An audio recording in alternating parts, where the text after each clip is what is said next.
अस्सलाम वालेकुम स्टूडेंट्स, उम्मीद है आप सब लोग ठीक ठाक हैं। आज हम लोग स्टार्ट करेंगे लेक्चर नंबर 5 चैप्टर नंबर 14 और जो आज का हमारा टॉपिक है force on a moving charge in a uniform magnetic field. Examination point of view से अगर हम बात करें बच्चों तो ये हमारा जो टॉपिक है ये लॉन्ग क्वेश्चन है।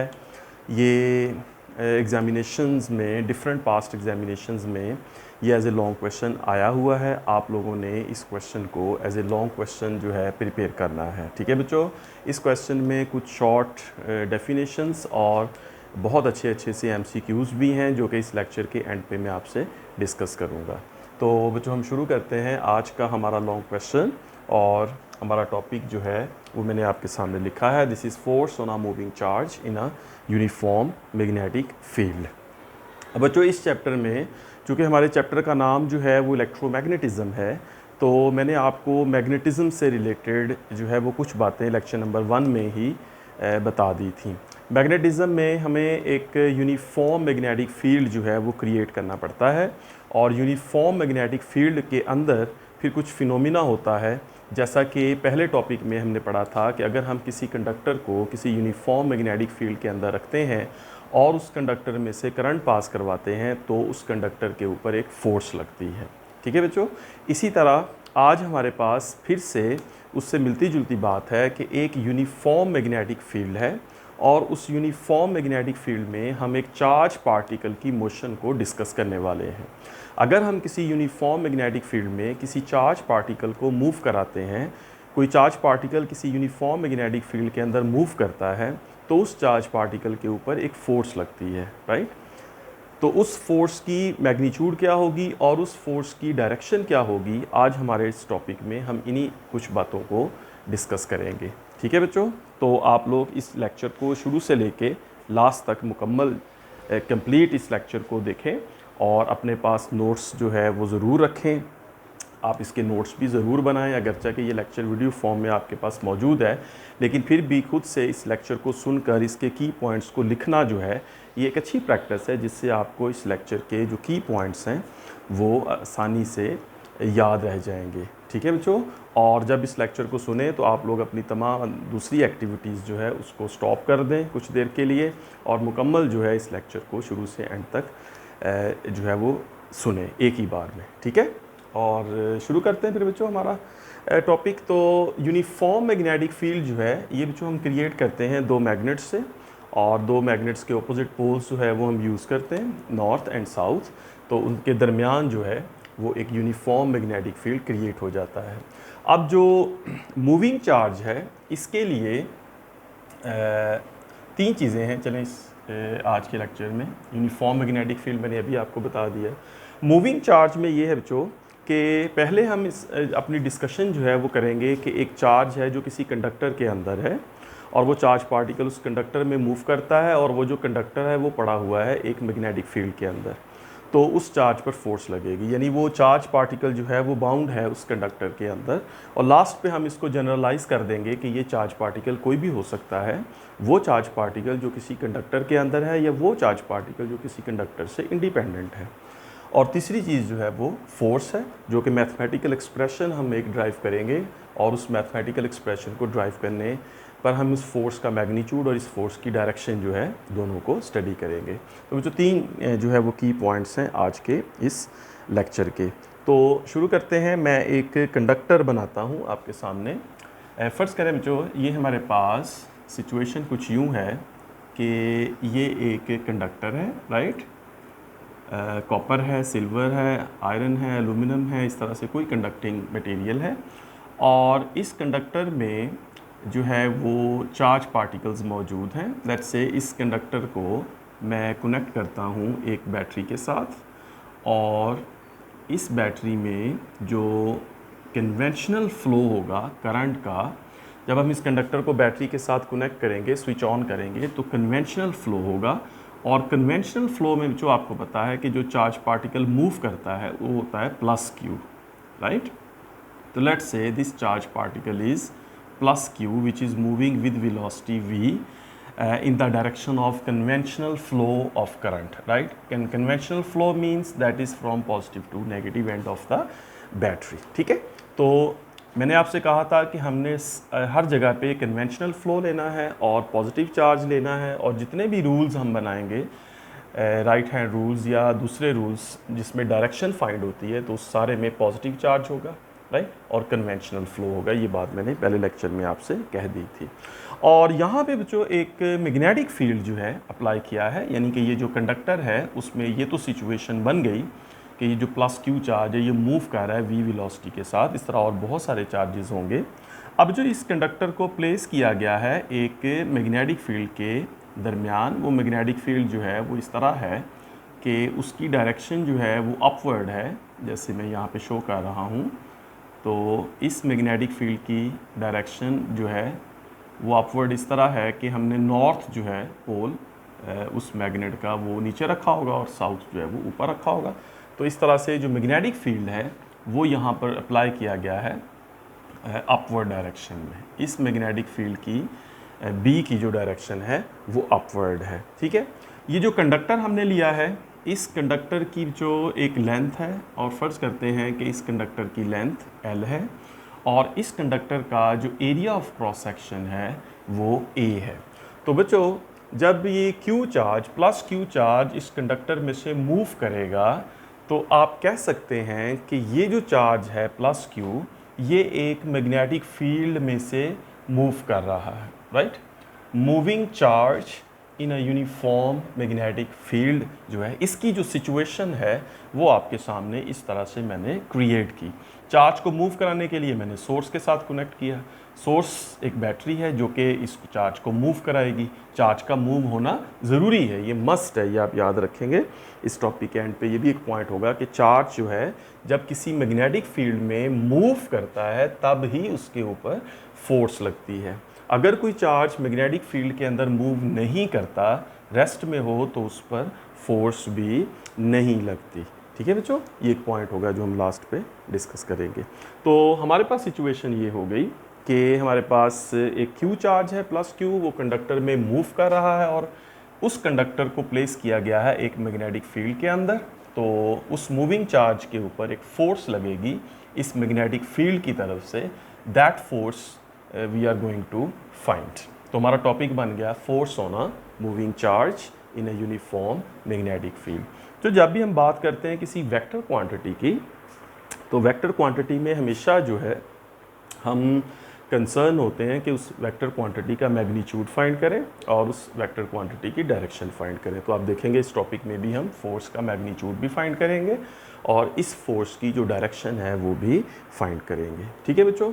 चलें जी, स्टार्ट करते हैं हम अपने टॉपिक को और फोर्स फाइंड करते हैं इस तरह से। जो फ़र्ज़ करें कि ये जो कंडक्टर है हमारे सामने जिसकी लेंथ L है, इस कंडक्टर में कुछ नंबर ऑफ चार्ज पार्टिकल्स हैं पर यूनिट वॉल्यूम, राइट। लेट करता हूँ, फ़र्ज़ करता हूँ कि नंबर ऑफ चार्ज पार्टिकल्स पर यूनिट वॉल्यूम, राइट। इस कंडक्टर के अंदर जो चार्ज पार्टिकल्स हैं पर unit volume, that is n है। n means number of charge particles पर यूनिट वॉल्यूम। अगर n के यूनिट्स लिखने पड़ें तो that will B charge particles, उसको हम कहेंगे चार्ज पार्टिकल्स पर यूनिट वॉल्यूम, या आप कह लें m क्यूब, राइट। अगर हमें ज़रूरत पड़ी तो आप ये समझ सकते हैं कि n जो है that is a number which defines charge particles पर यूनिट वॉल्यूम, या आप यूँ कह लें कि 1000 चार्ज पार्टिकल्स पर मीटर क्यूब, 500 चार्ज पार्टिकल्स पर metre cube, 1 million charge particles पर मीटर क्यूब। ये वो टर्म है, नंबर ऑफ चार्ज पार्टिकल्स पर unit volume in this conductor. Conductor की लेंथ तो कोई भी हो सकती है, 1 मीटर, 2 मीटर, 3 मीटर, सेंटीमीटर्स। तो लेकिन ये है कि उस कंडक्टर के पर यूनिट वॉल्यूम में, एक यूनिट वॉल्यूम में कितने चार्ज पार्टिकल्स हैं, उसका नाम हमने रखा दैट इज़ n, ठीक है बच्चों। अब मैं लिखता हूँ कि इस कंडक्टर का जो वॉल्यूम है, right, volume of given conductor, right, that is equals to. अब जो इस कंडक्टर का जो वॉल्यूम है that will be the area of cross section times the length of the conductor. अगर हम इस कंडक्टर के एरिया ऑफ क्रॉस सेक्शन को इस कंडक्टर की लेंथ के साथ मल्टीप्लाई कर दें तो that area of cross section and length both multiplies will become the volume of the conductor. ठीक होगी बात बच्चों। अब हमने ये देखना है कि इसके अंदर नंबर ऑफ चार्ज पार्टिकल्स कितने हैं। तो मैं लिखता हूँ number of charge particles in this conductor. तो वो जो नंबर ऑफ चार्ज पार्टिकल्स हैं बच्चों that will be equals to number of charge particles पर unit volume n times A L the volume, right. तो ये जो आप देख सकते हैं नंबर ऑफ चार्ज पार्टिकल्स की कितनी नंबर होंगे, कितने चार्ज पार्टिकल्स होंगे, वो हम इस तरह फाइंड कर सकते हैं। अब यूँ कर समझ सकते हैं कि ये जो वॉल्यूम मैंने लिखा है मीटर क्यूब, इस मीटर क्यूब की जगह अगर मैं वॉल्यूम लिख लूँ A times L, right, this is volume per unit volume.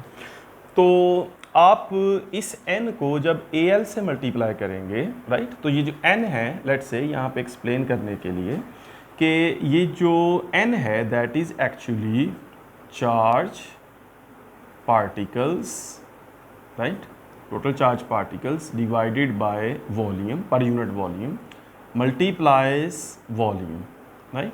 तो ये इसके साथ कट जाएगा तो हमारे पास इस इक्वेशन से क्या चीज़ बचेगी, that will be equals to charge particles. ठीक है ना, वही चीज़ बन गई। तो n टाइम्स AL जो है स्मॉल n टाइम्स AL जो है that will determine number of charge particles. ठीक है बच्चों, तो ये चार्ज पार्टिकल्स यहाँ से आ जाएंगे। अब जो हम फर्स्ट करते हैं let plus Q is the charge, plus Q is the charge of one particle, right. एक पार्टिकल का चार्ज प्लस Q है। तो total charge in the conductor, तो total charge flowing in the conductor, total charge flowing in the conductor will be equals to charge of one particle Q multiplies total number of charges, total number of charges, right। तो total charge जो है उसको अगर मैं delta Q से represent करता हूँ, let's say delta Q is the amount of total charge, तो ये होगी स्मॉल q मल्टीप्लाइज NaL। तो QNaL that will determine the total charge flowing through this conductor। ठीक है बच्चों, ये समझ आ गई यहाँ तक बात आपको।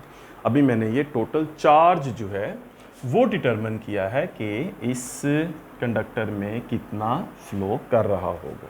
अब ये क्यों फाइंड किया है, ये जो इतना मैंने काम किया है जिसमें मैंने डेल्टा Q फाइंड किया है बच्चों, इसको फाइंड करने की एक रीज़न है, राइट। और वो रीज़न क्या है मैं आपको यहाँ पे बताता हूँ। वी नो दैट, एक चीज़ हमें पता है कि जो करंट होता है बच्चों, करंट को ये यूँ कह लें कि वी डिफाइन कि जो करंट होता है I that is equals to delta Q upon delta T।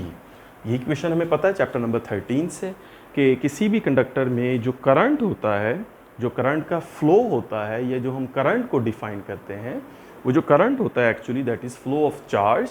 और वो जो फ्लो ऑफ चार्ज है उसमें डेल्टा Q जो है ये चार्ज को रिप्रेजेंट करता है और डेल्टा T जो है ये टाइम को रिप्रेजेंट करता है।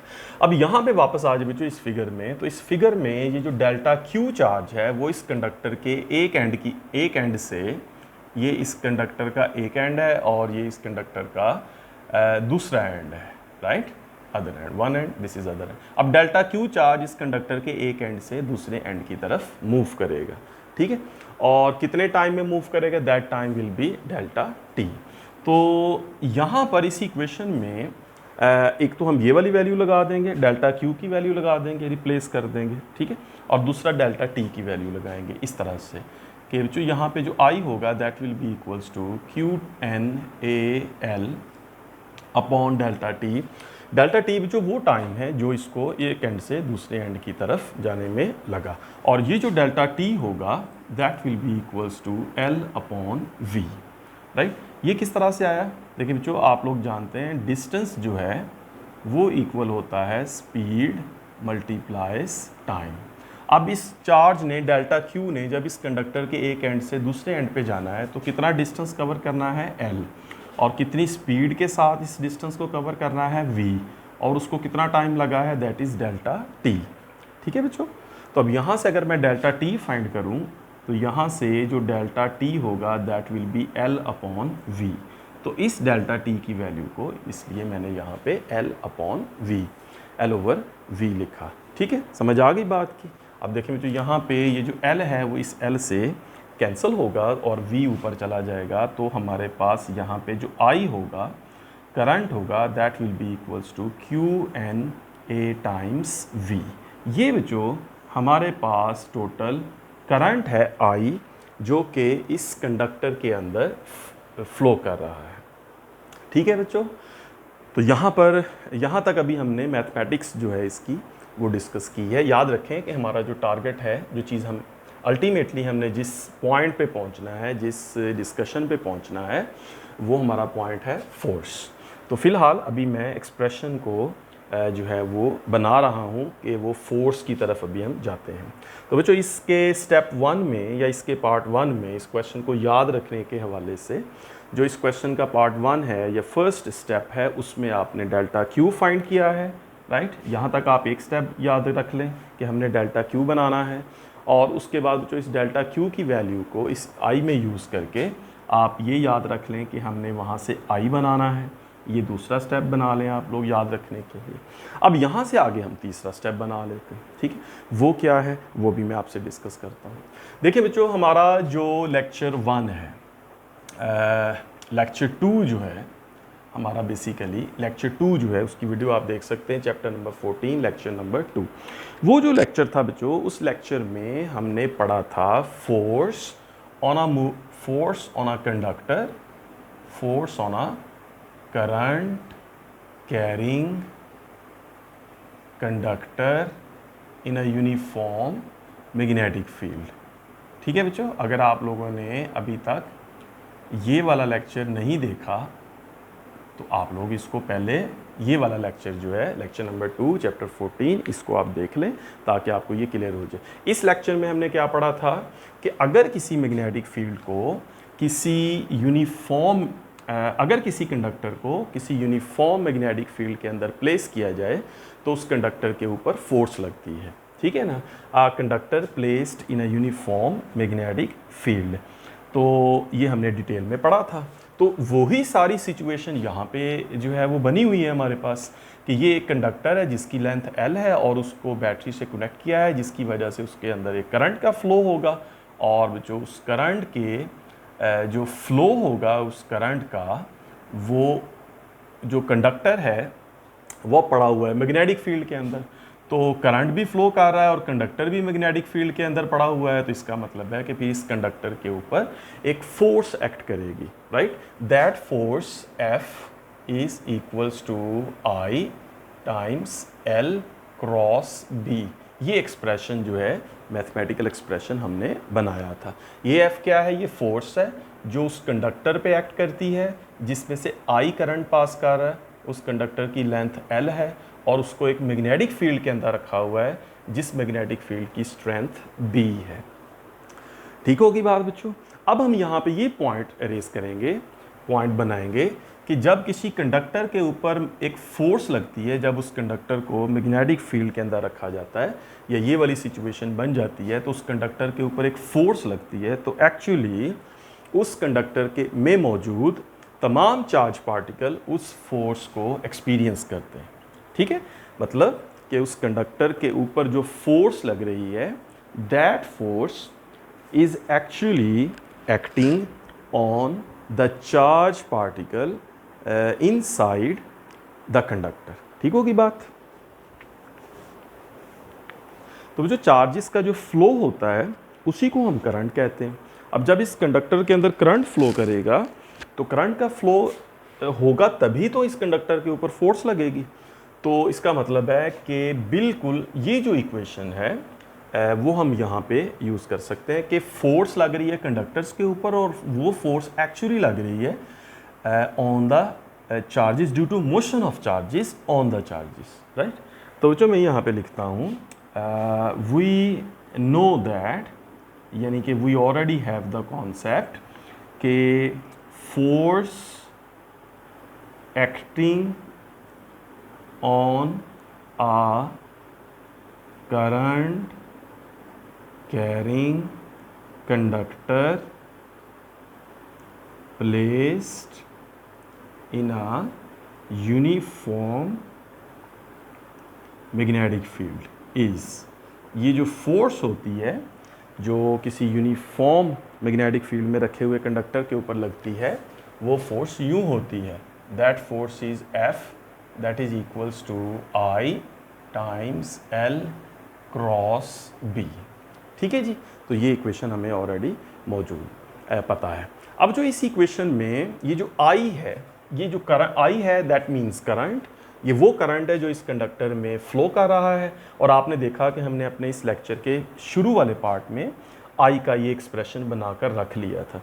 अब आई का ये जो एक्सप्रेशन हमने बनाया था, तब आप सोच रहे होंगे कि ये सर ये वाला एक्सप्रेशन जो है वो क्यों जो है वो ड्राइव कर रहे हैं। तो अब आप इस बात से क्लियर होंगे कि ये एक्सप्रेशन आई का हमने क्यों बनाया, क्योंकि अब इस इक्वेशन को लिखना तो मैंने इस इक्वेशन को था, स्टार्ट में यहाँ से भी कर सकता था, इस इक्वेशन से भी हम स्टार्ट कर सकते थे, फिर इस इक्वेशन से स्टार्ट करके आई की वैल्यू तो फाइंड करना ही थी।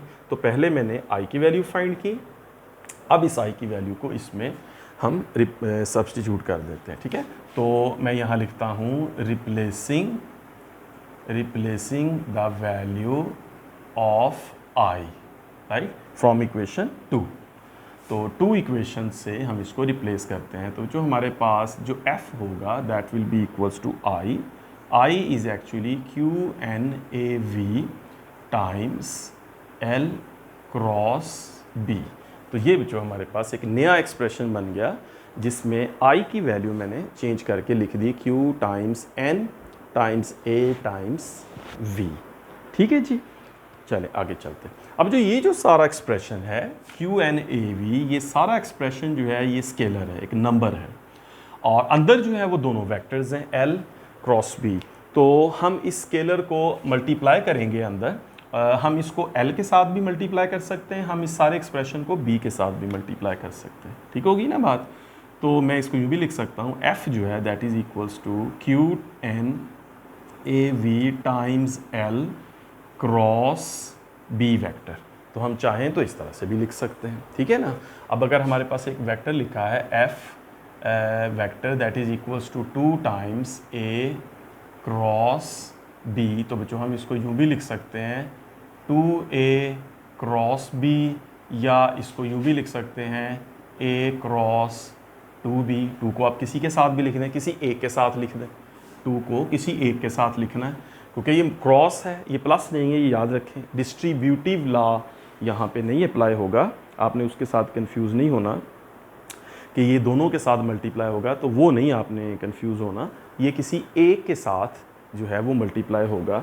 तो ये डिस्ट्रीब्यूटिव लॉ कह लें कि प्लस वाला नहीं है, यहाँ प्लस नहीं है, प्लस होता तो दोनों से मल्टीप्लाई होता, ये क्रॉस है तो किसी एक से होगा। ठीक है बच्चों, अब यहाँ पर हमारे पास ये जो सिचुएशन है बन गई कि f जो है वो इसके इक्वल है।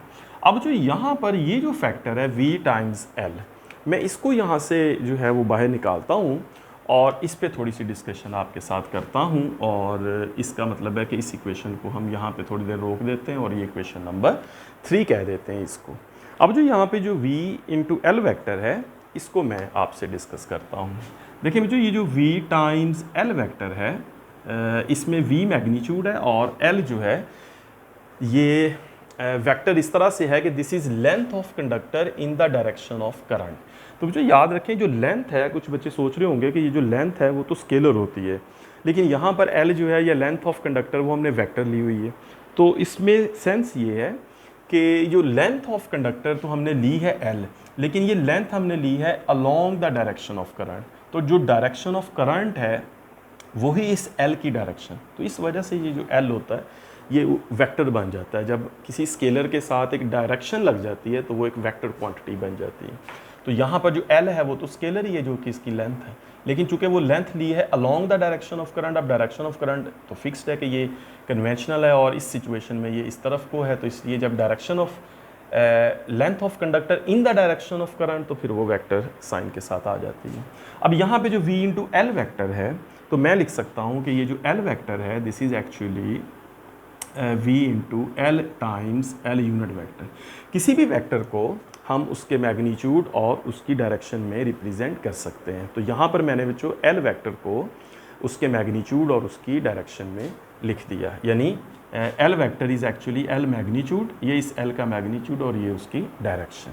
अब जो अगर आप फिगर में देखें तो जो L की डायरेक्शन है, जो लेंथ ऑफ कंडक्टर की डायरेक्शन है वो along the direction of current है, राइट। तो करंट की डायरेक्शन इस केस में आपके सामने फ्रॉम लेफ्ट टू राइट इस तरफ को है।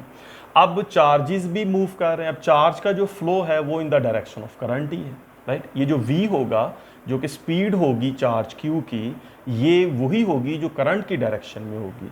तो कहना मैं आपसे ये चाह रहा हूँ, तो बेसिकली ये जो यहाँ पर L यूनिट वेक्टर है ये v यूनिट वेक्टर बन जाएगा, यानी L यूनिट वेक्टर और v यूनिट वेक्टर जो है ये दोनों वेक्टर्स इक्वल हैं, यानी मैग्नीट्यूड भी सेम और डायरेक्शन भी सेम। जो L की डायरेक्शन है, जो लेंथ ऑफ कंडक्टर की डायरेक्शन है, लेंथ ऑफ कंडक्टर की डायरेक्शन क्या है, जो डायरेक्शन ऑफ करंट है, और करंट की डायरेक्शन वही है जो डायरेक्शन ऑफ चार्ज है। तो इस सेंस में जो v की डायरेक्शन है वो एक्चुअली L की डायरेक्शन है, तो मैं L की डायरेक्शन की जगह v की डायरेक्शन भी लिख सकता हूँ और इसको रीअरेंज करते हुए v into v unit vector into L लिख लेता हूँ, ठीक है। तो v into v unit vector into L, या आप यूँ कह लें कि मैं इसको लिखता हूँ कि ये इक्वल है L times v into v unit vector और L इंटू वी वैक्टर। तो क्योंकि v वैक्टर ठीक है ना, L वैसे ही रह गया, v मैग्नीट्यूड है, ये v डायरेक्शन है, तो मैग्नीट्यूड टाइम्स डायरेक्शन वेक्टर बन जाएगा। तो जो ये छोटा सा मैथमेटिकल एक्सप्रेशन और रीजनिंग मैंने आपके साथ की है, इस रीजनिंग का मतलब जो है वो ये है कि ये जो v टाइम्स L वेक्टर था ये बेसिकली अब बन गया L टाइम्स v वेक्टर। तो इसको मैं चेंज कर दूंगा इक्वेशन नंबर 3 में। सो replace back in equation number 3। तो वो जो यहाँ पे जो फोर्स है उसका जो एक्सप्रेशन है वो आ जाएगा QNA। अब ये जो v टाइम्स L है, ये जो है v टाइम्स L, इसको मैं लिख सकता हूँ L times v vector cross b। और यहाँ पे बच्चों ठीक है ना, ये समझ आ गई ना, मैंने v टाइम्स L को मैंने L टाइम्स v वेक्टर जो है वो लिख दिया। अब यहाँ पे बच्चों इसको मैं कॉमन लेता हूँ, तो ये जो f है ये अब हमारे पास आएगा QNAL, कॉमन ले लेता हूँ, और ये हमारे पास बचेगा v क्रॉस b, ठीक है ना, v क्रॉस b। अब ये जो एक्सप्रेशन हमारे पास आया, इस एक्सप्रेशन को अगर आप गौर से देखें बच्चों, तो इस एक्सप्रेशन में ये जो QNAL है, अगर आप यहाँ देखें तो ये जो इक्वेशन नंबर 1 मैंने बनाई थी, इस इक्वेशन में QNAL जो है ये किसके इक्वल है, delta Q, the charge flowing, the total charge flowing through the conductor. तो इसको बच्चों मैं यूँ भी लिख सकता हूँ कि ये जो फोर्स F है, ये फोर्स F है equals to delta Q times V cross B। तो ये भी एक एक्सप्रेशन है, लेकिन ये एक्सप्रेशन बताता है force acting on the total charge delta Q which is flowing through the conductor. ठीक होगी बात बच्चों, यहाँ तक पॉइंट क्लियर हो गया। ये सारा मैथमेटिकल एक्सप्रेशन है, इसको देख लें आप लोग कि किस तरह मैंने यहाँ मैं पहुँचा हूँ। तो ये बच्चों आपके सामने सारा मैथमेटिकल एक्सप्रेशन अभी मौजूद है, इसका स्क्रीनशॉट लें, इसको सेव करें, फिर मैंने थोड़ा सा अरेज करना है। अच्छा बच्चों, तो डेल्टा Q से I से इक्वेशन, और उस इक्वेशन से फिर ये I की वैल्यू लगाकर हम इस एक्सप्रेशन पर पहुँचे हैं कि जिसमें हमने ये फाइंड कर लिया कि जो इस कंडक्टर में टोटल चार्ज फ्लो कर रहा है डेल्टा Q, उस चार्ज पर कितनी मैग्नेटिक फोर्स जो है वो एक्ट कर रही है। ठीक है बच्चों, अब हमने यहाँ से आगे जो है वो फोर्स फाइंड करना है एक सिंगल चार्ज के ऊपर। ठीक है, तो मैं बच्चों यहाँ से इसको अरेज कर लेता हूँ, इतना पार्ट इसका अरेज करता हूँ। अच्छा जी, तो फोर्स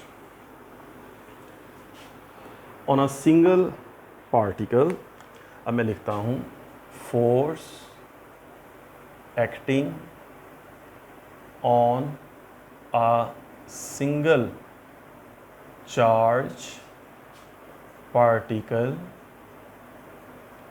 प्लस क्यू इज। ठीक है जी, अब जो सिंगल पार्टिकल पे फोर्स लगेगी उस फोर्स को हम कैसे लिखेंगे या क्या कहेंगे? वो फोर्स होगी बच्चों F M, magnetic force, that will be the total force F, right, acting on all the charge particles and divided by total number of charge particles। ठीक है, तो total number of charge particles जो है वो किसके equals हैं? n times A L, n times A L. तो n a l अभी यहाँ पे मैंने अरेज किया है कि जो total number of charge particles थे इस कंडक्टर में, that is small n times a into L. तो यहाँ पे बच्चों इस एक्सप्रेशन को मज़ीद अगर मैं थोड़ा सा आगे लेके चलूँ तो magnetic force acting on a single charge particle F जो है that is Q N A L over N A L. वहाँ से अगर मैं F की वैल्यू देखूँ तो वो हमारे पास है V क्रॉस B। ये जो है that is force acting on all the charge particles delta Q V cross B, और उसको डिवाइड कर दिया हमने टोटल चार्ज पार्टिकल्स पे। तो वो फोर्स जो सब चार्ज पार्टिकल्स पे लग रही है divided by total number of charge particles, तो ये डेफिनेटली हमारे पास एक चार्ज पार्टिकल पे लगने वाली फोर्स जो है वो यहाँ से डिटरमिन होगी। ठीक है बच्चों, समझिए ना बात को? Total force acting on the force acting on all the charge particles divided by total number of charge particles, so that will give us the force acting on a single charge particle. अब इस mathematical expression की जो form है वो हमारे पास इस तरह से बन जाएगी, Q आ जाएगा क्योंकि ये जो एन ए एल है ये तो कैंसिल हो जाएगा, तो यहाँ पे Q के साथ हमारे पास आ जाएगा V क्रॉस B। तो बच्चों ये जो एक्सप्रेशन आया है हमारे पास, इस एक्सप्रेशन को हम कहते हैं force on a charge particle. Now this expression defines, this is force Fm acting on a charge particle, single charge particle, a charge particle Q plus Q moving with speed or velocity V, right, moving with velocity V, vector form में लिखते हैं, moving with velocity V in a uniform magnetic field B। ये देखिए जो इसको इस equation से हम इस तरह से लिख सकते हैं। तो इस इक्वेशन में ये जो एफ एम है that is actually magnetic force acting on charge Q, the charge Q is moving with velocity V in a uniform magnetic field B। तो बच्चों इस इक्वेशन से हम लोग जो फोर्स है वो फाइंड कर सकते हैं कि चार्ज पार्टिकल के ऊपर कितनी लगेगी। ठीक है बच्चों, एक चार्ज पार्टिकल के ऊपर लगने वाली फोर्स। अब बात करते हैं इसके मैग्नीट्यूड और डायरेक्शन वगैरह की। तो बच्चों इस फोर्स को अगर मैं इसको थोड़ा एक्सपैंड करके लिखूं, right, this is equation number something like 4 whatever, इस तरह से। तो ये जो मैग्नेटिक फोर्स है, ये जो मैग्नेटिक फोर्स जो है इसको अगर मैं मैग्नीट्यूड वाइज लिखूं तो V क्रॉस B को अगर हम लिख दें, ये आ जाएगा V times B times sine theta. This is cross product, V और B का ये क्रॉस प्रोडक्ट है, तो V B साइन थीटा आ जाएगा। तो this is magnitude. What is this? This is magnitude of the force Fm, right, magnetic force acting on the charge particle, ये उसका magnitude होगा। ठीक है जी, तो इसमें भी कुछ केस बना लेते हैं। केस 1, लेट्स से इसमें केस बना लेते हैं कि लेट थीटा इक्वल्स 0। फिर देखते हैं इसका क्या मतलब है। अगर ये वाली सिचुएशन बनती है कि अगर थीटा ज़ीरो हो जाता है तो फिर कौन सी सिचुएशन बनती है। तो जो थीटा अगर हम ज़ीरो लेते हैं तो दैट मीन्स के जो एफ एम है that is Q V B times sine zero. Sin 0 is 0, so all the factors will give the answer 0. So the magnetic force acting on the charged particle has magnitude 0 if theta is 0. अब जो theta क्या है, theta angle है, किसके दरमियान है ये angle, ये वेलोसिटी और मैग्नेटिक फील्ड के दरमियान एंगल है। जो यहाँ देखें कि अगर सिचुएशन इस तरह हो, सिचुएशन यूँ हो कि एक प्लस क्यू चार्ज मूव कर रहा हो वी वेलोसिटी के साथ और ये वहाँ मूव कर रहा हो या इस तरह मूव कर रहा हो कि जहाँ पर मैग्नेटिक फील्ड की डायरेक्शन भी उसी तरफ हो जिस तरफ चार्ज पार्टिकल है मूव कर रहा है, तो फिर वी और बी दोनों वेक्टर जो है ये पैरेलल हो गए, तो दोनों के दरमियान एंगल 0। तो इस केस में इस सिचुएशन में कोई मैग्नेटिक फोर्स चार्ज पार्टिकल के ऊपर एक्ट नहीं करेगी। The total force acting on the charge particle will be 0। इस गिवन सिचुएशन में देखें जो मैग्नेटिक फील्ड हमने किस तरफ अप्लाई किया हुआ है, अपवर्ड डायरेक्शन में। अगर ये चार्ज पार्टिकल इस कंडक्टर में मूव ना करता होता, ये कुछ इस तरह मूव करता होता कि ये भी अपवर्ड जा रहा होता, तो अपवर्ड जाने की का मतलब है कि ये मैग्नेटिक फील्ड की डायरेक्शन में मूव करता, और जब मैग्नेटिक फील्ड की डायरेक्शन में मूव करेगा तो इसकी जो वेलोसिटी है वो मैग्नेटिक फील्ड के साथ पैरेलल हो जाएगी, तो उस सिचुएशन में इसके ऊपर कोई मैग्नेटिक फोर्स एक्ट नहीं करेगी। तो ये जो बोर्ड में भी एक एग्जाम क्वेश्चन है, इस तरह का एक शॉर्ट क्वेश्चन भी आता है कि is there any situation when a charge particle moves in a uniform magnetic field and experience no force. नहीं, इस तरह का एक क्वेश्चन जो है वो आया हुआ है, आता है इस तरह से कि क्या कोई ऐसी सिचुएशन है, आप बता सकते हैं कि जिसमें एक चार्ज पार्टिकल है वो मूव भी कर रहा है, मैग्नेटिक फील्ड भी है, वो मैग्नेटिक फील्ड के अंदर मूव कर रहा है और इसके बावजूद उस चार्ज पार्टिकल के ऊपर कोई फोर्स जो है वो एक्ट नहीं कर रही। तो क्या कोई ऐसी सिचुएशन है, उस सिचुएशन की एग्जांपल जो है वो दें, तो आप वहाँ पे बता सकते हैं। बिल्कुल ऐसा है, ये हमेशा उस वक़्त होगा जब कोई चार्ज पार्टिकल किसी मैग्नेटिक फील्ड के साथ पैरेलल मूव कर रहा हो, उसी की डायरेक्शन में मूव कर रहा हो, तो फिर उस पर कभी भी मैग्नेटिक फोर्स एक्ट नहीं करेगी, या यूँ कह लें कि उस पर जो एक्ट होने वाली मैग्नेटिक फोर्स है, उस मैग्नेटिक फोर्स का जो मैग्नीट्यूड होगा दैट विल बी 0। ठीक है बच्चों, समझ आ गई बात की। अब आपने इस पॉइंट को याद रखना है कि ये 0 भी हो सकती है मैग्नेटिक फोर्स। इस तरह जो अब दूसरा केस जो है वो मैं ले लेता हूँ इस तरह से कि let theta equals 90, let I choose theta 90 degrees. तो फिर इस फॉर्मूले में जो मैग्नेटिक फोर्स आएगी that will be Q V B times sine 90। So sine 90 is 1, so we get answer Q V B. This is magnetic force which is known as maximum magnetic force acting on a charged particle। ठीक है जी, तो Q times V times B, ये जो है ये magnetic force है जो किसी चार्ज पार्टिकल के ऊपर एक्ट करेगी, जो कि मैक्सिमम मैग्नीट्यूड है किसी मैग्नेटिक फोर्स का, और वो होगा Q times V times B। तो मिनिमम फोर्स 0 और maximum force QVB। Maximum force किस एंगल पर है, मैक्सिमम फोर्स है जो 90 डिग्रीज़ पे। तो 90 डिग्रीज़ का मतलब कि सिचुएशन जो है वो इस तरह है कि चार्ज पार्टिकल मूव कर रहा है इस डायरेक्शन में, राइट, ये उसकी डायरेक्शन ऑफ मोशन है V। वहाँ पर जो मैग्नेटिक फोर्स है वो उसके ऊपर एक्ट कर रही है अपवर्ड डायरेक्शन में, राइट, इस सिचुएशन के मुताबिक कि V इस तरफ है, B इस तरफ है। ये देखें, ये वाला वेक्टर ये B हो गया और ये वाला वेक्टर जो है ये V हो गया। तो इस सिचुएशन में इन दोनों के दरमियान जो एंगल है वो आप देख सकते हैं कि राइट एंगल है, दिस इज़ 90 डिग्रीज़। तो इस केस में कि जब मैग्नेटिक फील्ड यूँ हो, अपवर्ड हो और वेलोसिटी राइट साइड पे हो, तो इस चार्ज पार्टिकल प्लस Q पे जो फोर्स होगी that force will be maximum. And the magnitude of that force will be equals to Q V B, right. ये जो याद रखें, ये जो क्यू वी बी है ये मैक्सिमम मैग्नेटिक फोर्स है जो किसी चार्ज पार्टिकल पे एक्ट करती है जब वो चार्ज पार्टिकल किसी मैग्नेटिक फील्ड में मूव करता है। ठीक है बच्चों, तो एक पॉइंट मैं यहाँ पे आपको कंपैरिजन में बता दूँ कि ये जो मैग्नेटिक फोर्स है किसी चार्ज पार्टिकल पे, ये मैग्नेटिक फोर्स ऐसे ही है जैसे ग्रेविटेशनल फोर्स, ग्रेविटेशनल फील्ड के अंदर किसी मैस के ऊपर जो फोर्स लगती है that is mg।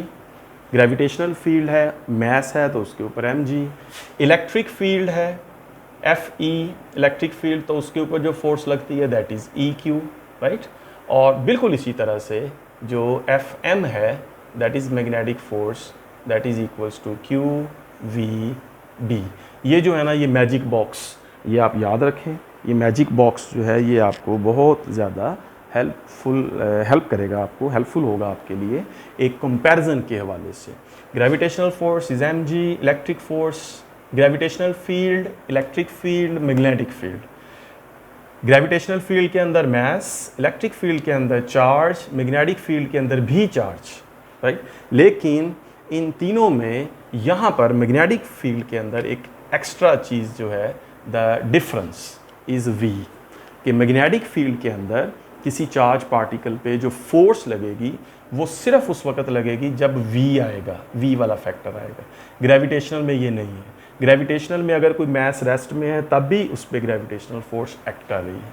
Electric field में अगर कोई चार्ज q है वो रेस्ट में है तब भी उस पर इलेक्ट्रिक फोर्स एक्ट कर रही है। लेकिन मैग्नेटिक फील्ड के अंदर अगर कोई चार्ज रेस्ट में है तो वो उसके ऊपर कोई भी फोर्स एक्ट नहीं करेगी, उस केस में वो फोर्स ज़ीरो होगी। मैग्नेटिक फील्ड के अंदर जब कोई चार्ज मूव करेगा तब ही उसके ऊपर फोर्स लगेगी, और वो मूव किस वेलोसिटी से करेगा, v से, तब उसके ऊपर फोर्स एक्ट करेगी। ठीक होगी बात बच्चों। तो यहाँ तक क्लियर हुआ कि जो मैग्नेटिक फोर्स है उसका मैग्नीट्यूड मिनिमम जो है वो ज़ीरो है जब चार्ज पार्टिकल मूव नहीं कर रहा, और उसका मैक्सिमम मैग्नीट्यूड जो है वो QVB है जब वो मूव कर रहा है वेलोसिटी या स्पीड v के साथ। अब जो मैग्नीट्यूड की बात तो कंप्लीट हो गई यहाँ पे। अब हम बात कर लेते हैं इसकी डायरेक्शन की। जैसे मैंने शुरू में कहा था कि हमने फोर्स फाइंड करनी है, तो फोर्स का मैग्नीट्यूड तो आ गया QVB।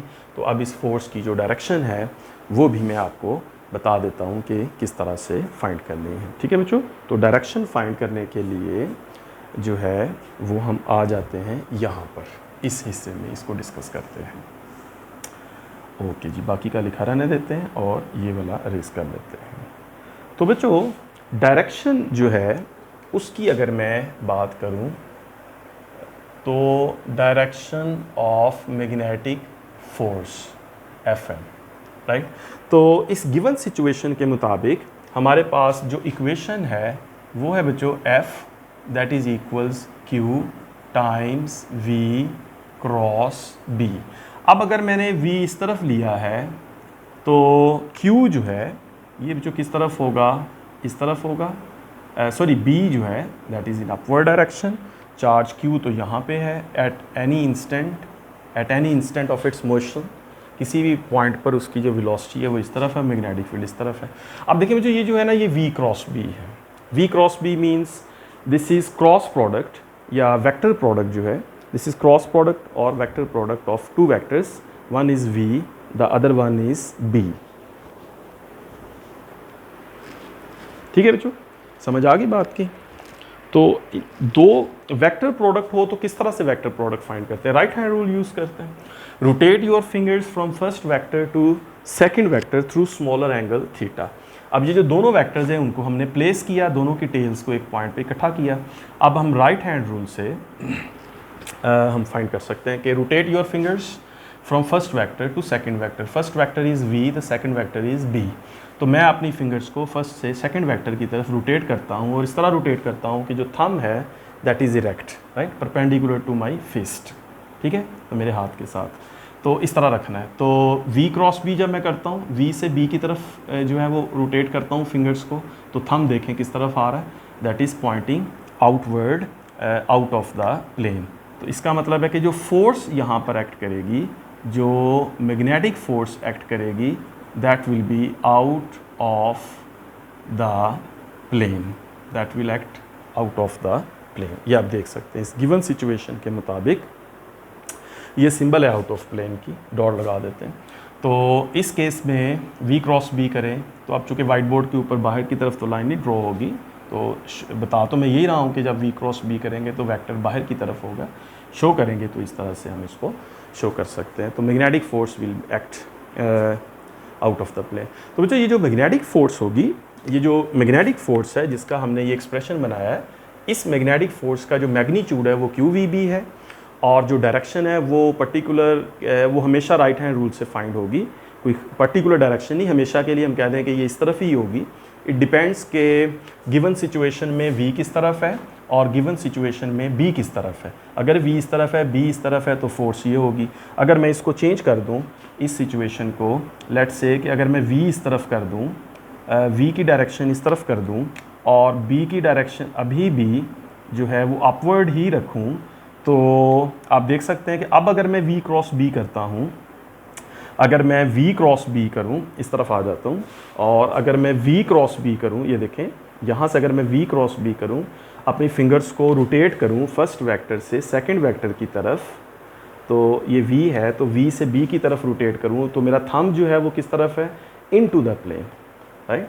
So the thumb is into the plane. तो इनटू द प्लेन जो है इसको मैं इस तरह शो कर देता हूँ कि ये जो f है ये अब क्रॉस लगा दें, यानी क्रॉस का मतलब है कि इसकी डायरेक्शन इनटू द प्लेन है। तो ये बच्चों डिपेंड करता है कि जो मैग्नेटिक फोर्स है वो गिवन सिचुएशन कैसी है। तो गिवन सिचुएशन v और b की जो भी बनेगी उसके मुताबिक हम राइट हैंड रूल यूज़ करके तो फोर्स की जो डायरेक्शन है उसको फाइंड कर सकते हैं। ठीक है बच्चों।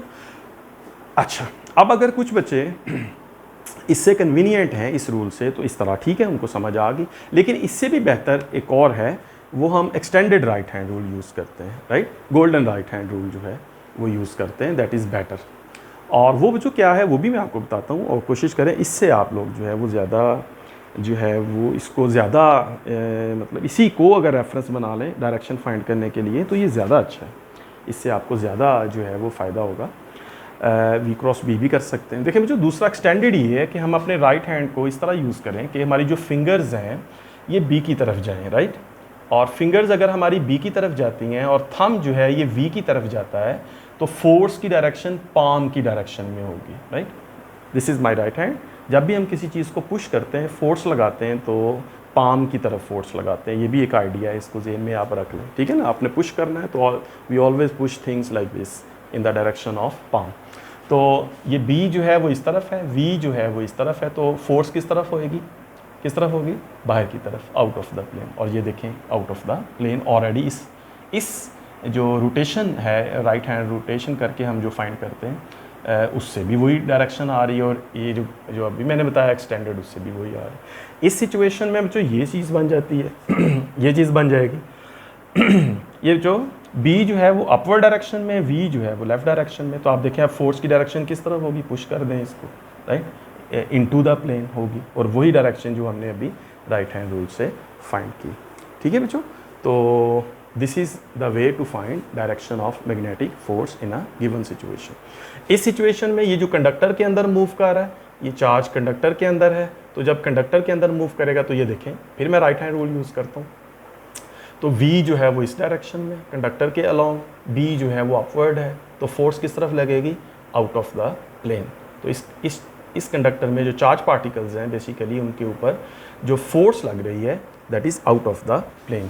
इसीलिए आपकी बुक में इसको इस तरह से जो है वो दिखाया हुआ है कि कंडक्टर के अंदर जो चार्ज पार्टिकल्स हैं उसको इस तरह दिखाया है कि v इस तरफ है, b इस तरफ है और f इस तरफ है। तो ये जो डायग्राम है ये हर चार्ज पार्टिकल के साथ ये वाली डायग्राम बनी हुई है। इसका मतलब है उस चार्ज पार्टिकल की वेलोसिटी इस तरफ right side, magnetic field upward, force बाहर की तरफ। ठीक है बच्चों, समझ आ गई।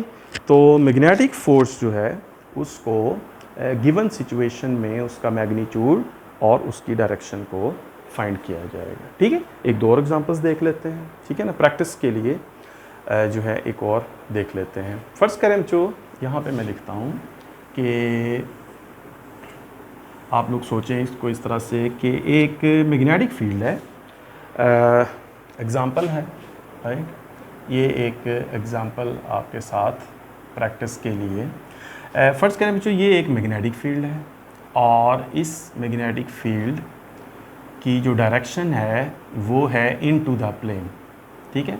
ये क्रॉस का क्या मतलब है कि मैग्नेटिक फील्ड की डायरेक्शन इनटू द प्लेन, यहाँ कहीं नॉर्थ है और पीछे साउथ, तो यूँ इस तरह से मैग्नेटिक फील्ड है इसके अंदर, ठीक है। अब एक चार्ज पार्टिकल है प्लस क्यू, वो इस फील्ड में एंटर होता है। तो इस फील्ड में जब वो चार्ज पार्टिकल एंटर हुआ, let's say charge particle is Q, it enters in the direction shown by this arrow, ये इस डायरेक्शन में एंटर हुआ। अब आप सोचें कि इसके ऊपर जो फोर्स लगेगी वो किस तरफ होगी। सोचें ज़रा, एक मिनट, शाबाश, सोचें, राइट हैंड से देखें, राइट हैंड से देखें, अपनी फिंगर्स को रखें बी की तरफ, तमाम फिंगर्स को, चारों फिंगर्स को, थंब के अलावा जो चारों फिंगर्स हैं उसको रखें मैग्नेटिक फील्ड की तरफ, अपने थंब को पॉइंट करें वी की तरफ। तो देखें फिर आपकी जो पाम है वो किस तरफ मूव कर रही है, देखें ज़रा, जल्दी करें, जल्दी करें, ज़रा नोट करें ज़रा। तो आपकी जो फिंगर्स हैं वो किस तरफ जा रही हैं, in the direction of magnetic field into the plane. ये देखें, यही बन रही है कि तमाम फिंगर्स जो है वो पॉइंट कर रही हैं in the direction of magnetic field B, right. ये जो बी है मैग्नेटिक फील्ड वो इनटू द प्लेन है उसकी तरफ, और मेरा थंब जो है वो किस तरफ है, राइट की तरफ। तो देखें फोर्स किस तरफ लगेगी, अपवर्ड डायरेक्शन। तो इस चार्ज पार्टिकल प्लस क्यू जो है उसके ऊपर जो फोर्स लगेगी, मैग्नेटिक फोर्स, उसकी डायरेक्शन होगी बच्चों upward, according to this right hand rule, ठीक है। ये देखें, थंब जो है वी की तरफ, फिंगर्स जो हैं वो मैग्नेटिक फील्ड की तरफ, तो पाम जो है वो किस तरफ एक्ट कर रही है, अपवर्ड डायरेक्शन, ठीक है बच्चों, समझ आ गई ना बात की। तो ये एक और एग्जांपल थी आपके सामने। अच्छा, फ़र्ज़ कर लेंगे ये चार्ज पार्टिकल जो है, इसको थोड़ा सा चेंज कर लेते हैं, इसकी मोशन को, यहीं इसकी मोशन को थोड़ा सा चेंज कर लेते हैं।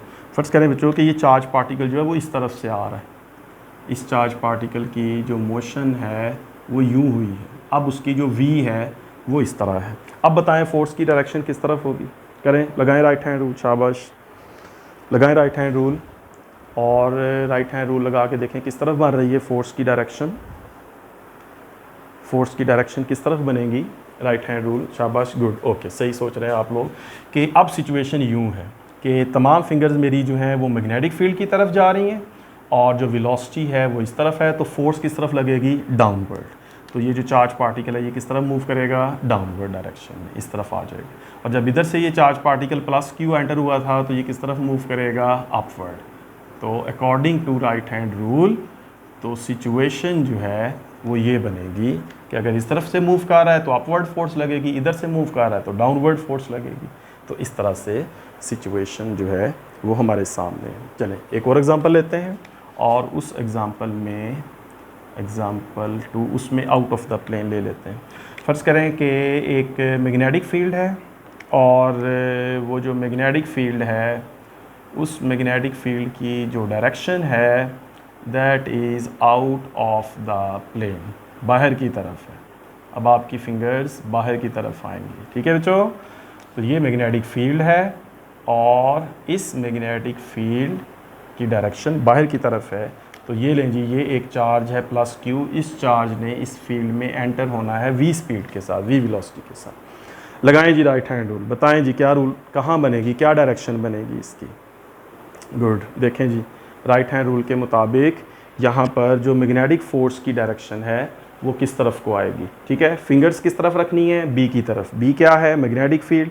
मैग्नेटिक फील्ड किस तरफ को एक्ट कर रहा है, बाहर की तरफ, आउट ऑफ द प्लेन। तो आउट ऑफ द प्लेन जो है वो बाहर की तरफ आएंगी, फिंगर्स बाहर की तरफ आएंगी आउट ऑफ द प्लेन। इस सिचुएशन में वेलोसिटी जो है वो इस तरफ है, राइट। तो फोर्स किस तरफ लगेगी, डाउनवर्ड। समझ गए बात को, फिंगर्स बाहर की तरफ, थंब जो है वो वी की तरफ, इस तरफ, तो फोर्स किस तरफ लगेगी, डाउनवर्ड। तो इस सिचुएशन में जब चार्ज पार्टिकल आएगा तो वो किस डायरेक्शन में मूव करेगा, डाउनवर्ड डायरेक्शन में, राइट। तो डाउनवर्ड डायरेक्शन में मूव करेगा। तो इस तरह जो प्लस क्यू है चार्ज, अगर वो इस तरफ से एंटर होता है, इस तरफ से एंटर होता है वेलोसिटी v के साथ, तो अब आप देखें कि अब सिचुएशन किस तरह है। अब देखें जो अब सिचुएशन जो है इस केस में सिचुएशन यूँ है कि मैग्नेटिक फिंगर्स तो चारों मैग्नेटिक फील्ड की तरफ रहनी है और v जो है, थंब जो है ये v की तरफ जाएगा। तो थंब बी की तरफ जाएगा, इट मीन्स के अब जो फोर्स लगेगी उसकी डायरेक्शन किस तरफ है, अपवर्ड, पाम की तरफ, अपवर्ड डायरेक्शन। ठीक है बच्चों, तो इस केस में जो अब फोर्स लगेगी वो किस तरफ लगेगी, अपवर्ड डायरेक्शन में। तो क्लियर होगी बात। ये दो एग्जांपल्स थी आपके साथ कि अगर कोई चार्ज पार्टिकल किस तरह से मैग्नेटिक फील्ड में एंटर होता है तो उस चार्ज पार्टिकल के ऊपर जो लगने वाली फोर्स है उसकी जो डायरेक्शन है वो किस तरह होगी। तो बेटा बच्चों किसी भी गिवन सिचुएशन में मैग्नेटिक फोर्स की जो डायरेक्शन है वो डिफरेंट होगी, वो हमें देखना पड़ेगा कि वहाँ पर मैग्नेटिक फील्ड बी जो है उसकी डायरेक्शन क्या है और मैग्नेटिक फील्ड उसकी जो वेलोसिटी है उसकी जो डायरेक्शन है वो क्या है। ठीक है, एक और सिचुएशन आपके सामने मैं रखता हूँ, आपको डायरेक्शन की एक और चीज़ जो है, एक और एग्जांपल दे देता हूँ। फ़र्ज़ करें जो ये हमारे पास एक मैग्नेटिक फील्ड है, ये नॉर्थ ये साउथ, तो यहाँ पर जो मैग्नेटिक फील्ड है उसकी ये डायरेक्शन है। ठीक है बच्चों, ये डायरेक्शन है जी, मैग्नेटिक फील्ड बी जो है वो इस डायरेक्शन में है फ्रॉम लेफ़्ट टू राइट। और बच्चों जो चार्ज पार्टिकल है फ़र्ज़ करें कि वो एंटर हुआ इस सिचुएशन में इस तरह से। ठीक है जी, अब ज़रा देखें बच्चों कि इस सिचुएशन में जो मैग्नेटिक फोर्स है उसकी डायरेक्शन क्या होगी। सोच लें आप, जल्दी से सोच लें। Right hand rule, right hand से बनाएं इस सिचुएशन को, राइट हैंड से सिचुएशन बनाएं, अपनी चारों फिंगर्स को पॉइंट करें बी की तरफ, गुड, और थंब को इस तरह रखें कि वो वी की तरफ जाए, सही है।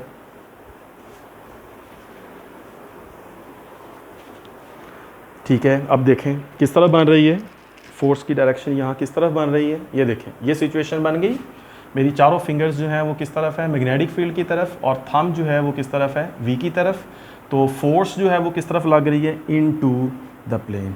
यहाँ पर जो फोर्स लगेगी दैट इज़ क्रॉस, जो मैग्नेटिक फोर्स होगी एफ एम उसकी डायरेक्शन होगी इनटू द प्लेन, राइट। ये सिंबल है ना इनटू द प्लेन को शो करने के लिए, तो इनटू द प्लेन होगी इस फोर्स की डायरेक्शन। ठीक है, अब इसको थोड़ा सा चेंज कर लेते हैं। अब हम फ़र्ज़ करते हैं कि सिचुएशन जो है, एक और एग्जांपल दे दूं ताकि आपको अच्छा सा याद हो जाए। तो ये मैग्नेटिक फील्ड है नॉर्थ टू साउथ, और अब देखें कि एक चार्ज पार्टिकल है वो एंटर हो रहा है इस फील्ड में इस तरह से, राइट। तो ये प्लस क्यू चार्ज इस तरह से एंटर हो रहा है, राइट। तो अब देखें जी इस गिवन सिचुएशन के मुताबिक जो मैग्नेटिक फोर्स है वो किस तरफ लगेगी। लगाएं राइट हैंड रूल अपना, चारों फिंगर्स को मैग्नेटिक फील्ड बी की तरफ पॉइंट करें, from north to south B की तरफ पॉइंट करें चारों फिंगर्स को, और थंब जो है उसको पॉइंट करें प्लस क्यू की तरफ। तो देखें फिर क्या डायरेक्शन बनती है, शाबाश, गुड, बिल्कुल सही, ऐसे ही है जैसे मैं बना रहा हूँ। ये वाली सिचुएशन थोड़ा सा हाथ टेढ़ा करना पड़ेगा, बाजू टेढ़ा करना पड़ेगा, हाथ तो ऐसे ही रहेगा। तो ये जो फिंगर्स हैं ये बी की तरफ, और वेलोसिटी जो है उसकी जो थंब है वो जो वी की तरफ। तो direction of force will be out of the plane, palm की तरफ, ऐसे धक्का लगाना पाम की तरफ।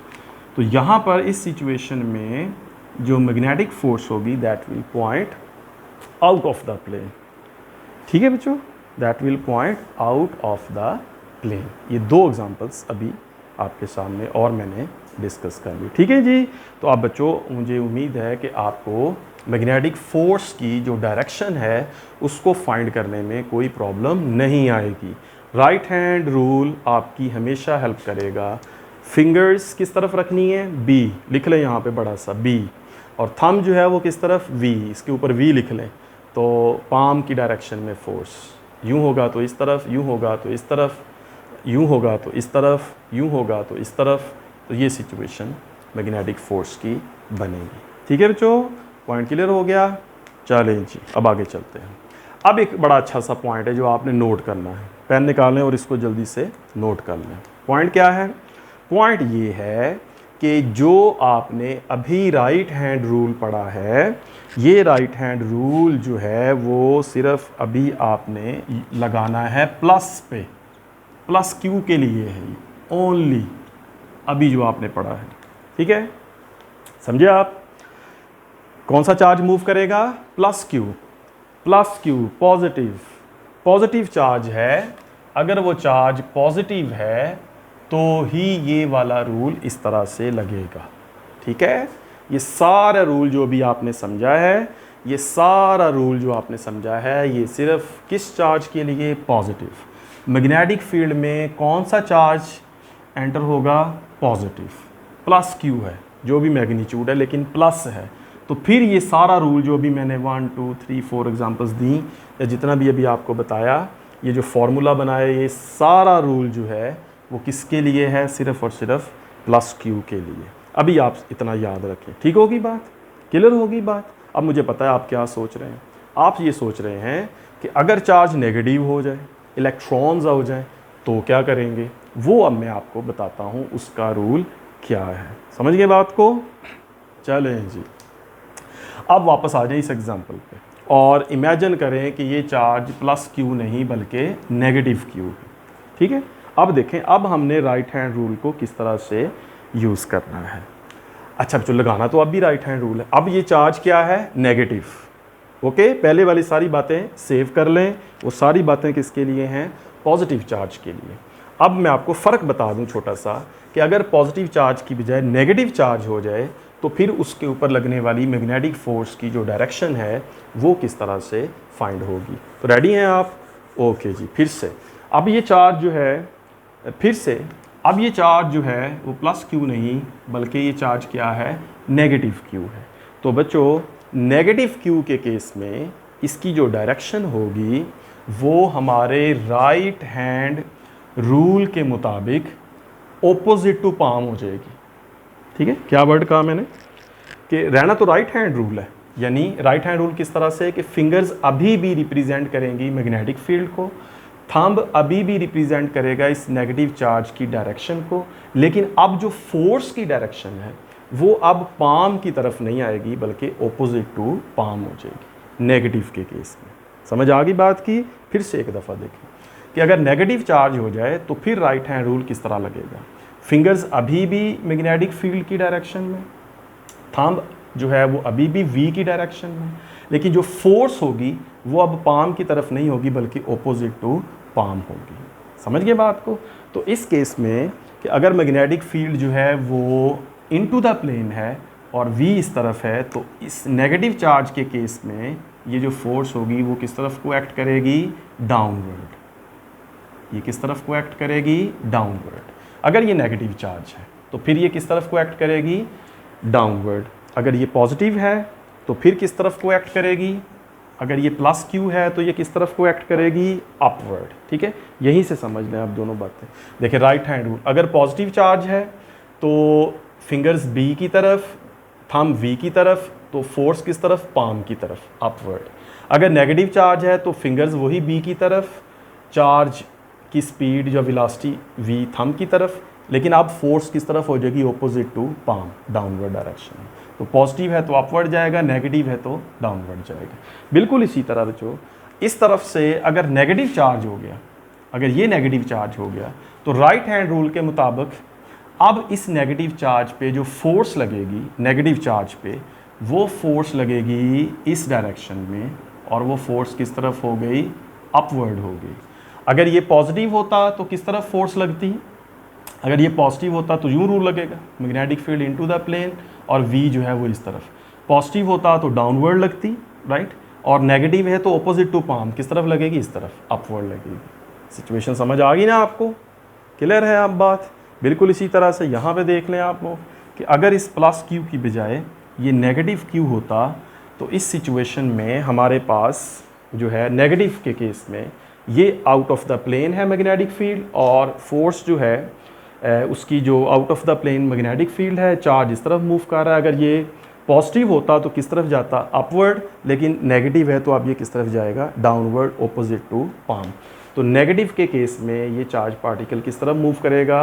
डाउनवर्ड मूव करेगा। ठीक है बच्चों, समझ आ गई ना बात की? नेगेटिव के केस में ऑपोजिट कर देना है, तो फिर ये किस तरफ जाएगा? डाउनवर्ड जाएगा। और बिल्कुल इसी तरह ये जो प्लस क्यू है, अगर ये नेगेटिव क्यू होता और जब इस फील्ड में जाता तो इस फील्ड में फिर इसकी मोशन जो है वो किस तरफ होती? फिर इसकी मोशन हो जाती upward, against the palm, opposite to palm. तो यही रूल आपने इस पे भी लगाना है कि अगर ये नेगेटिव है तो राइट हैंड रूल के मुताबिक जो सिचुएशन है, अब अगर ये नेगेटिव चार्ज है तो फिर इस पर जो मैग्नेटिक फील्ड है वो इसी तरफ है, v इस तरफ है, लेकिन अब जो फोर्स है वो इस तरफ लगेगी, ऑपोजिट टू पाम इस तरफ लगेगी, बाहर की तरफ। तो ये क्या हो जाएगा, उस नेगेटिव चार्ज के केस में ये इस पर लगने वाली जो फोर्स है वो क्या हो जाती, वो हो जाती आउट ऑफ द प्लेन। ठीक है बच्चों, समझ आ गई बात की। अब अगर मैं इसकी बात करूं और ये चार्ज जो है लेट्स से कि ये नेगेटिव है, तो इस सिचुएशन में हमारे पास यूँ बन गया कि मैग्नेटिक फील्ड इस तरफ है, v इस तरफ है, तो उस पर जो फोर्स है वो अब पाम की तरफ नहीं लगनी बल्कि उसकी ओपोजिट लगनी है। तो ओपोजिट का मतलब है कि ये किस तरफ लगेगी, into the plane negative charge के केस में। तो ये बड़ा जो सिंपल जो है वो हमारे पास जो है वो सोल्यूशन है, सिंपल जो है वो सिचुएशन है कि इस तरह से हमने किसी पॉजिटिव या किसी नेगेटिव चार्ज पे लगने वाली जो मैग्नेटिक फोर्स है उसकी डायरेक्शन को किस तरह से कैलकुलेट करना है। ठीक है बच्चों, ये चीज़ क्लियर होगी आप लोगों को, ये पॉइंट भी मैंने आप लोगों को बता दिया। ठीक है जी, और अब इसके जो है वो लास्ट पॉइंट की तरफ चलते हैं। और बच्चों वो लास्ट पॉइंट ये है कि work done by the magnetic force is zero. ये आपने बात याद रखनी है। ठीक है, ये मैं राइट से लिख देता हूँ, work done by the magnetic force, work done by the magnetic force is always zero. Magnetic force का जो वर्क डन है वो ज़ीरो होगा। इसकी बच्चों मैं आपको यूँ बता देता हूँ कि ये देखें, फ़र्ज़ करें कि ये एक चार्ज है प्लस क्यू जो मूव कर रहा है। इस प्लस क्यू चार्ज का इस पॉइंट पर जो डी है, जो डिस्प्लेसमेंट है, उसकी डायरेक्शन अलोंग द वेलोसिटी है, और इस पर लगने वाली जो फोर्स है उसकी डायरेक्शन बाहर की तरफ है, right, out of the plane. तो v और f या d और f के दरमियान जो एंगल बनता है वो किसके इक्वल होगा, 90 के। समझिए ना बात को, वेलोसिटी या डिस्प्लेसमेंट एक ही डायरेक्शन में होंगे, डिस्प्लेसमेंट और वेलोसिटी एक ही डायरेक्शन में, तो डिस्प्लेसमेंट या वेलोसिटी दोनों का f के साथ, f किधर है देखें, v क्रॉस b करें, f किधर है, बाहर की तरफ, तो फोर्स और डिस्प्लेसमेंट के दरमियान एंगल कितना हो गया, 90। अब जो आप याद करें कि वर्क डन जो है फिज़िक्स में, जब हम वर्क की बात करते हैं W की, तो वर्क जो है वो किसके इक्वल होता है, F D cos theta. Theta अगर हम यहाँ पे 90 लगा दें तो F D cos 90 that will be equals to 0। तो work done by magnetic force is always 0। ये पॉइंट भी आप लोगों ने याद रखना है। ठीक है, क्लियर होगी बात बच्चों? ऑलराइट, चलें जी, लेक्चर काफ़ी लेंथी हो गया आज का, तो इस लेक्चर को अब हम कंक्लूड करते हैं, वाइंड अप करते हैं। तो बच्चों आप लोग इस टॉपिक को लॉन्ग क्वेश्चन के हवाले से अच्छा सा प्रिपेयर करें, और इसमें किसी पॉइंट को भी नहीं छोड़ना है, हर पॉइंट को समझना है और उसको लिखना भी है। और अगर कहीं पे किसी पॉइंट की बच्चों समझ नहीं आई तो आप लोग कमेंट्स में लिखें उस क्वेश्चन को, मुझे टेक्स्ट करें, तो मैं आपको बच्चों उस पॉइंट की एक्सप्लेनेशन कर दूंगा। ठीक है बच्चों, तो आप लोग अपना ख्याल रखें, इस लेक्चर को प्रिपेयर करें।